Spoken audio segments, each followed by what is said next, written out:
नमस्कार, स्वागत है आपका हमारी कहानी में। मैं इस शादी को नहीं मानता। मुझे कोई इंटरेस्ट नहीं है इस लड़की में। मैं रिया से प्यार करता हूँ और उसी से शादी करूँगा।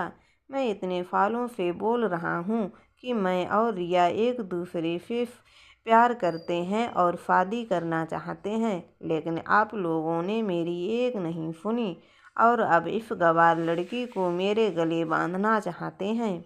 रिया के लिए आप लोग नहीं मानेंगे तो लाइफ टाइम वेट करूँगा, लेकिन लड़की को कभी नहीं एक्सेप्ट करूँगा। मेरी पत्नी कोई बनेगी तो रिया, सिर्फ रिया, वरना लाइफ टाइम मैं अकेला ही रहूँगा, लेकिन किसी और को अपनी लाइफ में आने नहीं दूँगा।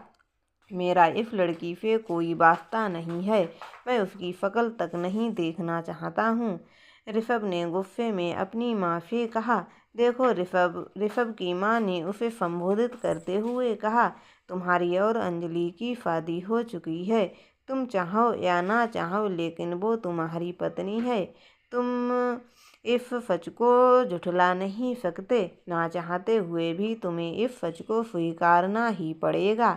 ऐसा तो है नहीं कि तुम अकेले हो इस रिश्ते में। अब एक लड़की की जिंदगी जुड़ी है तुम्हारे साथ। तुम इस तरह उसे छोड़कर नहीं जा सकते। तो किस तरह छोड़ सकता हूँ? डाइवोर्स देकर मैं कुछ भी करूँगा, लेकिन उस गवार के साथ मैं कभी नहीं रहूँगा। बचपन में मैं छोटा था, मुझे कुछ पता नहीं था। अब लोगों ने मेरी शादी करवा दी। ऐसा शादी को मैं नहीं मानता हूँ, ना ही हमारे देश का कानून। ऋषभ, तुम एक बार उससे मिलो। और अंजलि बहुत अच्छी लड़की है। बचपन में तुम लोग दोनों बड़े अच्छे दोस्त हुआ करते थे। दोनों एक दूसरे को बहुत प्यार करते थे, इसीलिए तो हमने तुम्हारी शादी कराई थी। सुमन ने ऋषभ को समझाते हुए कहा। ओह मॉम, ऋषभ ने झुंझलाते हुए कहा, आप लोग समझते क्यों नहीं? वो मेरा बचपना था। हो सकता वो लड़की मेरी दोस्त रही होगी, लेकिन अब मैं उसे भूल चुका हूँ। मेरी चॉइस, मेरी लाइफ, सब कुछ बदल गई है। कहाँ वो और कहाँ मैं। एंड मोस्ट इम्पोर्टेंट, मैं इतने समय से रिया के साथ हूँ। मैं उसे धोखा नहीं दे सकता। लेकिन ऋषभ, सुमन की बात अनसुना कर ऋषभ बीच में ही बोला। मम, तो हमारा कोई मैच नहीं है। आप लोग समझते क्यों नहीं? कहाँ मैं शहर में रहने वाला पढ़ा लिखा स्मार्ट लड़का, और वो कहाँ गांव की रहने वाली सीधी सादी अनपढ़ गंवार लड़की। हमारा कोई मेल नहीं है। क्यों आप लोग मेरी लाइफ बर्बाद करना चाहते हैं? दोस्तों के सामने मेरा तमाशा बन जाएगा, और रिया को मैं क्या जवाब दूंगा? वो मुझे कभी माफ़ नहीं करेगी। ऋषभ, अगर तू उस लड़की को नहीं अपनाएगा तो वो कहाँ जाएगी? उसकी लाइफ बर्बाद हो जाएगी। ओ मम, किस ज़माने की बात कर रही हो आप? आज के टाइम में ऐसा कुछ नहीं होता। हर किसी को कोई ना कोई मिल ही जाता है। उसे भी उसके जैसा कोई मिल ही जाएगा। और अगर आप लोगों को चैरिटी का इतना ही शौक है, तो आप लोग ही कोई अच्छा लड़का ढूंढ कर उसकी शादी करवा दो। बट मेरी लाइफ बर्बाद मत करो। शादी करवा दें, ऐसे कैसे शादी करवा दें? सुमन ने सवाल किया। वैसे ही जैसे सबकी होती है। बहुत मिल जाएंगे उसके टाइप के लड़के। ऐसा ही कोई लड़का ढूंढ लो जो उसे पसंद करे, उसी से शादी करवा दो। आप कहो तो मैं भी इस काम में आपकी हेल्प कर दूंगा। तेरा दिमाग खराब हो गया है, ऋषभ के पिता ने गुस्से में कहा। मैं पहले भी कह चुका हूँ कि आज फिर कह रहा हूँ, वो लड़की रिया बेवकूफ़ बना रही है तुझे, और तू उसके इशारों पर नाच रहा है। जैसे वो चाहती है वैसे तुझे नचाती है। वो तुझसे नहीं, सिर्फ तेरे पैसे से प्यार करती है। बस पापा, बहुत हुआ। अब मैं रिया के खिलाफ एक वर्ड भी नहीं सुनूंगा, और ना ही इस घर में रहूँगा। मैं जा रहा हूँ।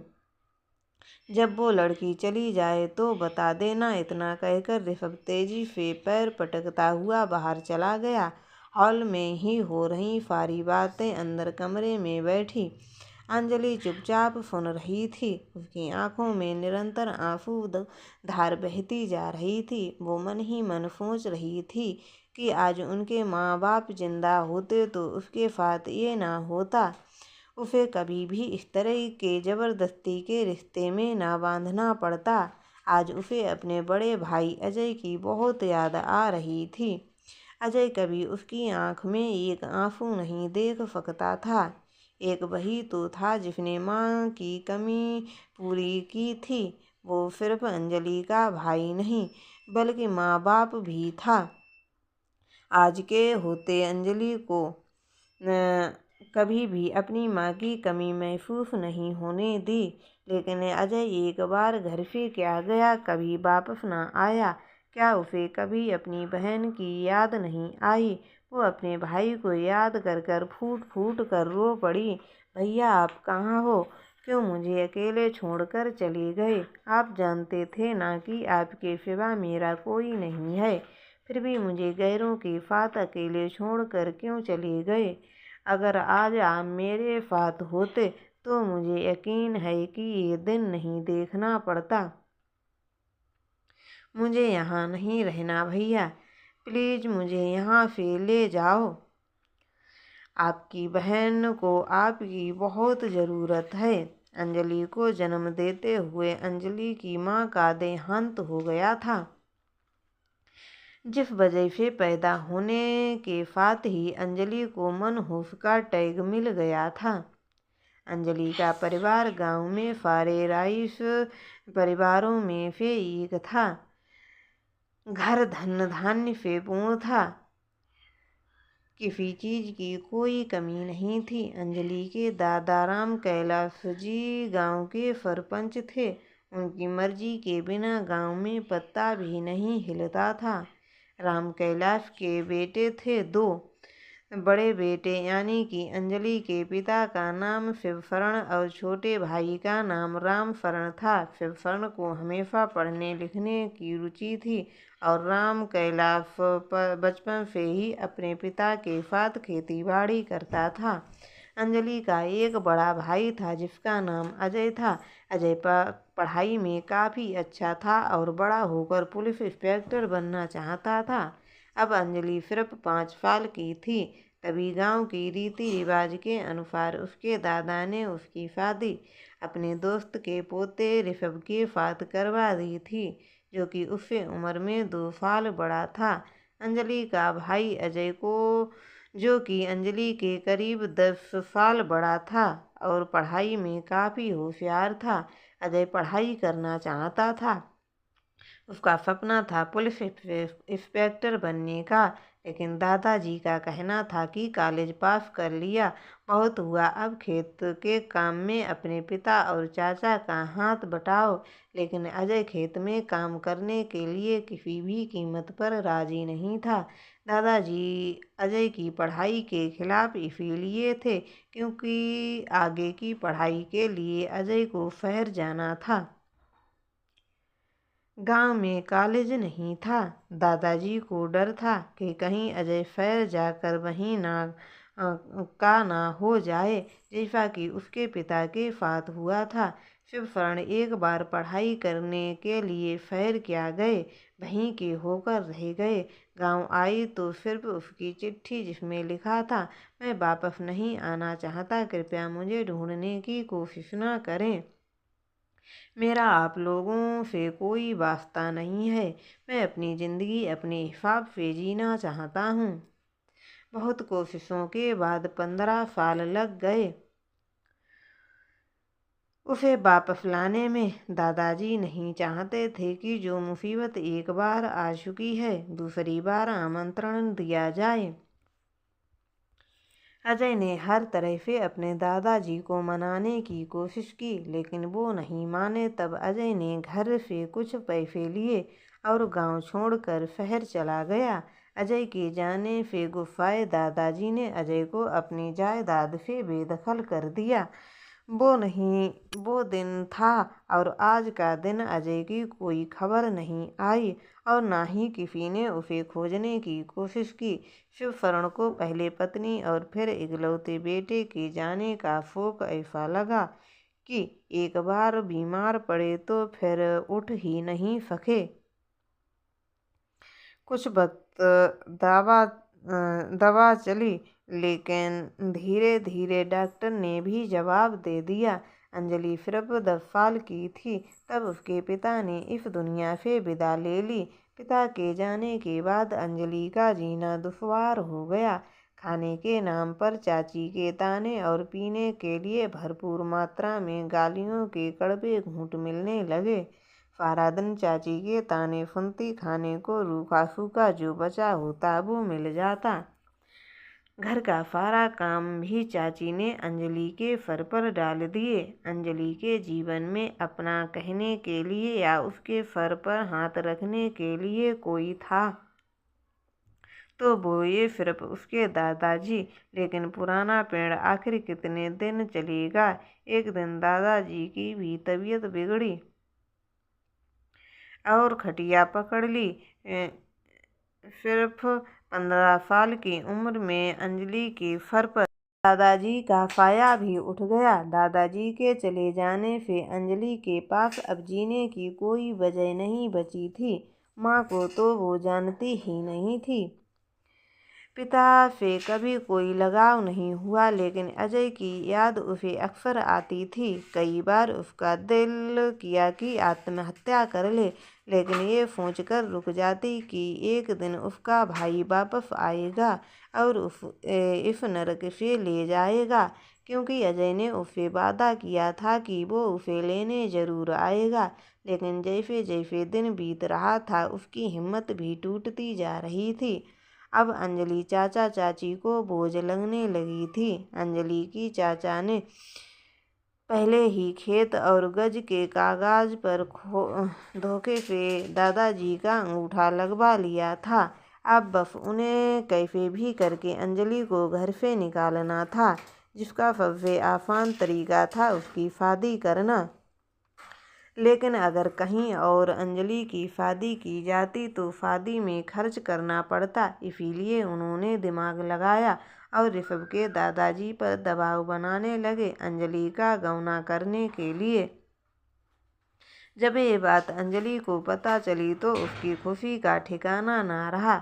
ऋषभ ना सिर्फ उसका पति था बल्कि अच्छा दोस्त भी था।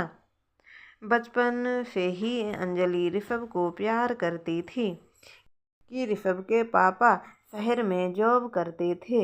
इसीलिए कुछ समय बाद वो अपनी पत्नी और दोनों बच्चों को भी साथ ले आए। अंजलि को लगा कि अब उसकी ज़िंदगी के सारे दुख दर्द समाप्त हो जाएंगे। ऋषभ के साथ वो नई ज़िंदगी की शुरुआत करेगी और बहुत खुश रहेगी। अब उसके सारे सपने सच हो जाएंगे। लेकिन वो मासूम ये कहाँ जानती थी कि जिसे वो फूलों की सेज समझ रही है, असल में वो कांटों का वन है।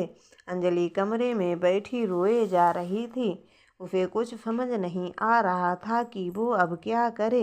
विदा करते हुए चाची ने साफ बोल दिया था कि अब हाँ तुम्हारा यहाँ कुछ नहीं है, चाहे मरो या जियो, लेकिन यहाँ लौट कर आने की सोचना भी मत। कोई ऐसी जगह नहीं थी जहाँ वो जा सके। इस अनजान शहर में वो किसी को जानती भी नहीं थी, तो क्या जिंदगी भर उसे ऐसे इंसान के साथ रहना पड़ेगा जो उससे नफरत करता है, जिसे उसकी शक्ल देखना भी मंजूर नहीं है। सिर्फ इतना ही नहीं, उसकी ज़िंदगी में कोई दूसरी लड़की भी थी जिसे वो प्यार करता था।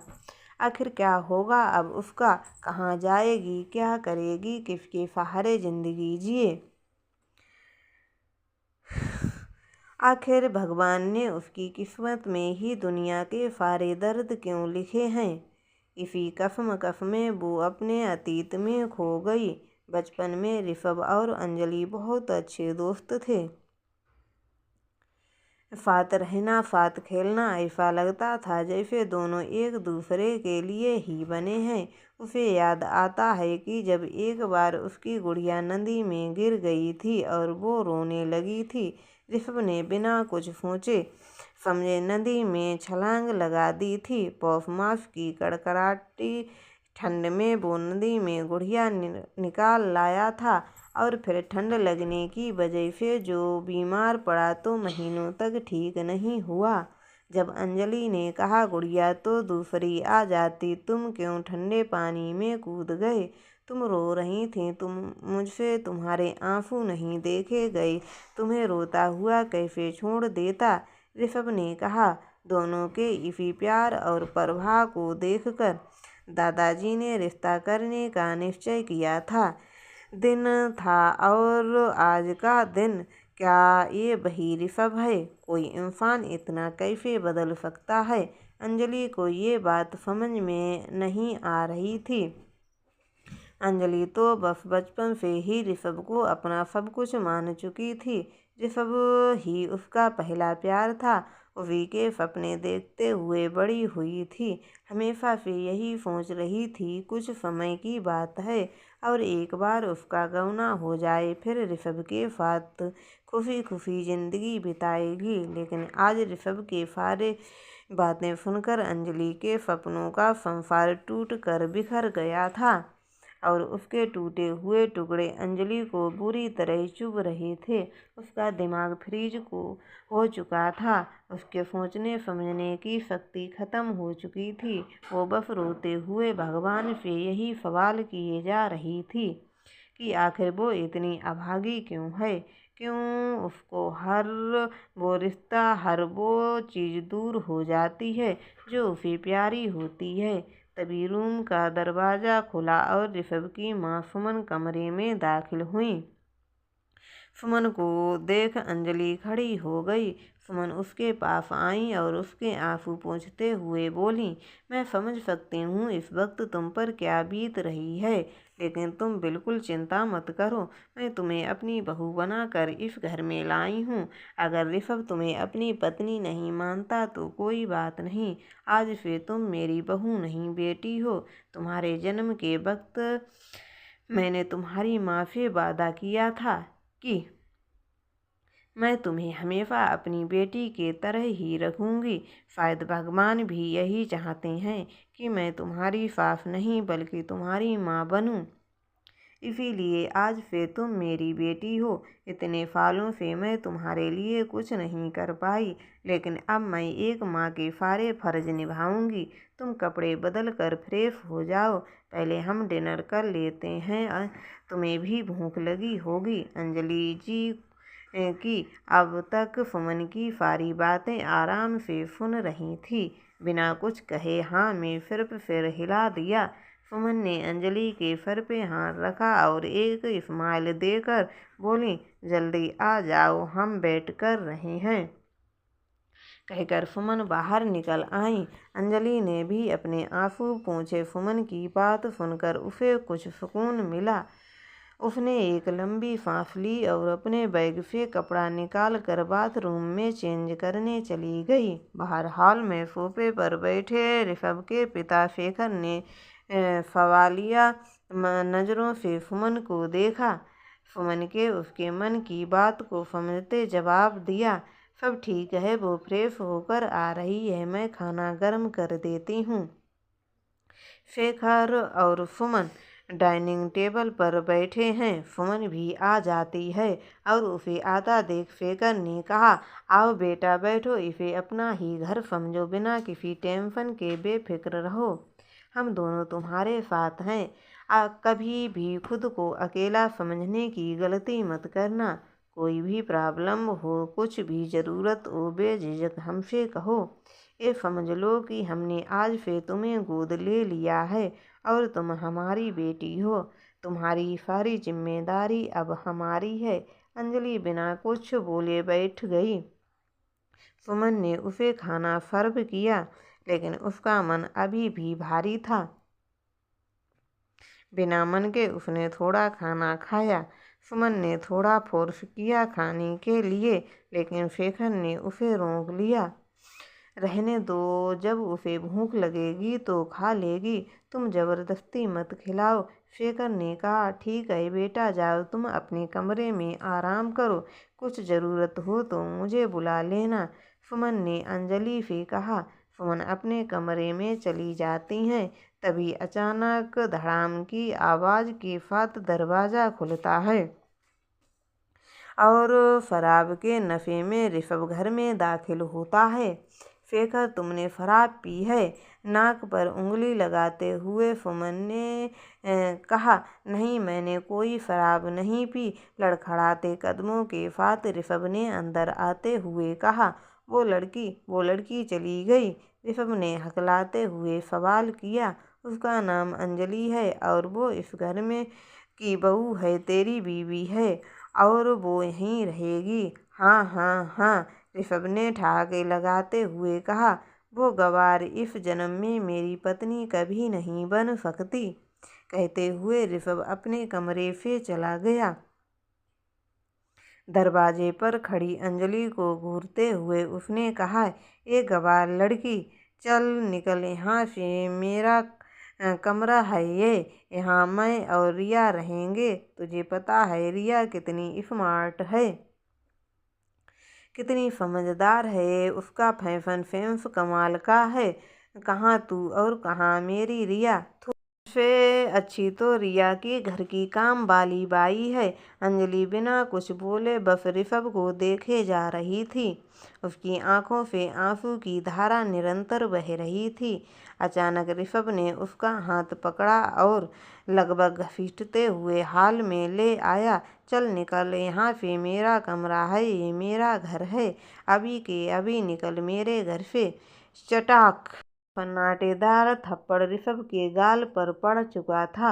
उसके पहले ही कुछ समझ पाता शेखर ने उसे कंधे से पकड़कर सीधा किया और दूसरे गाल पर एक थप्पड़ और जड़ दिया। बेशर्म, एक तो पीकर आया है और ऊपर से बेशर्मी की सादी हदें पार कर रहा है। निकल जा मेरे घर से, आज से इस घर में तेरे लिए कोई जगह नहीं है। ये कहते हुए शेखर ने ऋषभ को घर से बाहर निकाल दिया। तो दोस्तों, आपको हमारी ये कहानी कैसी लगी हमें कमेंट में ज़रूर बताएं एवं हमारे चैनल को सब्सक्राइब ज़रूर करें। धन्यवाद।